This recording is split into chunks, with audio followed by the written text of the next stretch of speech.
ยังจือบ่ลืมหลวงพ่ออุปชาเคยให้การบ้านอยู่วันหนึ่งพระสงฆ์ในวัด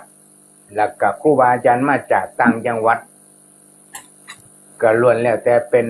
ครูบาอาจารย์เป็นพระสงฆ์ที่ทำงานเผยแผ่เพิ่นมาร่วมกัน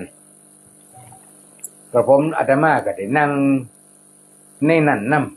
ำพระเดชพระคุณหลวงพ่ออุปชาว่าโอ้ครูบาอาจารย์ลูกศิษย์ลูกหาจากแนวใดส่วนมากเป็นหยังคือพากันเป็นแต่แนวนี้แท้เพิ่นน่ะพระทุกรูปก็หูตีตาตั้งครับว่าเพิ่นสิว่าหยังเพิ่นสิให้ไผไปเฮ็ดหยังผิดมาสงสัยบัดส่วนมากก็นี่แต่พากันฮักเมียน้อยบ่ฮักเมียหลวงอ้าวตายบาดนี่ผมคิดในใจพระรูปได้เนาะมีเมียบาดนี่วะ ความจริง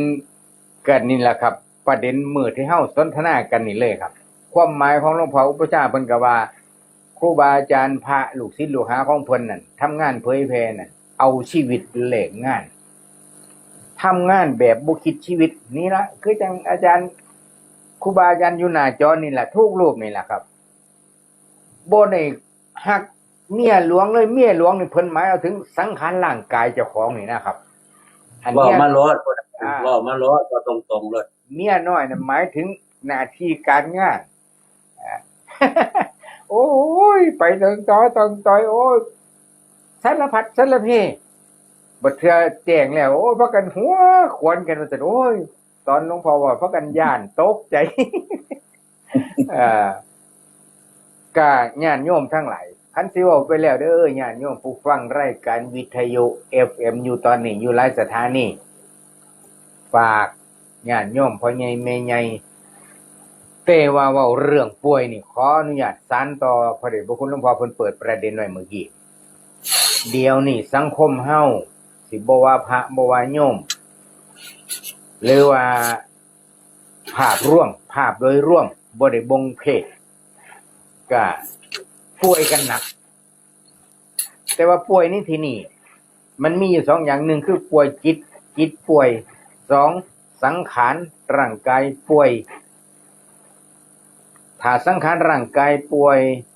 บ่สนใจเอาแต่ประเภทว่ากินมั่มๆแล้วบ่ค้ำมึงท้องขอให้ได้กินแบบถือใจจะเป็นอะไรก็ช่างมันจังสิก็หลายนะขอให้ได้กินแนวแซ่บๆคันบ่แซ่บอย่ากินพูดได้เพิ่นว่าผลสุดท้ายก็โตเป็นทาสนี่ล่ะย้อนลิ้นสัมผัสรสนี่ล่ะคันติดในรถแล้วนี่โอ้เลิกยาก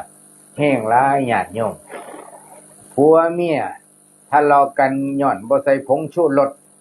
ก็มีเยอะแยะย้อนลิ้นนี่ละผู้หนึ่งก็ว่าเข้มผู้หนึ่งก็ว่าจืดก็เลยไปกันบ่ได้นะอันนี้ก็มาจากป่วยทางใจชนิดหนึ่งคือกันป่วยทางใจดังนั้นการป่วยนี่เฮ็ดจังไดแต่ว่ารายการเสียงธรรมจากสมชาสงฆ์ไทยในมื้อนี้ก็มีวัตถุประสงค์อยากให้ญาติโยมผู้ฟังว่า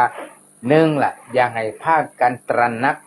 ถึงการดูแลเรื่องสุขภาพอย่าเห็นแก่กินหลายข่าวล่าสุดมื้อนี้พยาบาลนะดื่มเอียงก่อนผมเอิ้นแต่ซ่าเขียวแต่ภาษาตลาดเขาบอกว่าซ่าเขียวคือผมนะมันลงท้ายด้วยสะนี่ล่ะดื่มมาตลอดติดกันตลอด3 เดือนตอนนี้พยาบาลผู้นั้นกลายเป็นคนป่วยอยู่ในโรงพยาบาลนะครับนี่คือติดในรถยกตัวอย่างให้เบิ่งติดในรถกระผมเองหรือว่าอาตมาเองก็เคยติดในรถคือกันติดในรถหยังติดในน้ำอัดลมก็เคยติดกาแฟแซ่บก็เคยติดน้ำเย็นก็ติดพึ่งมาเลิกได้มั้งบ่กี่ปีนี่เอง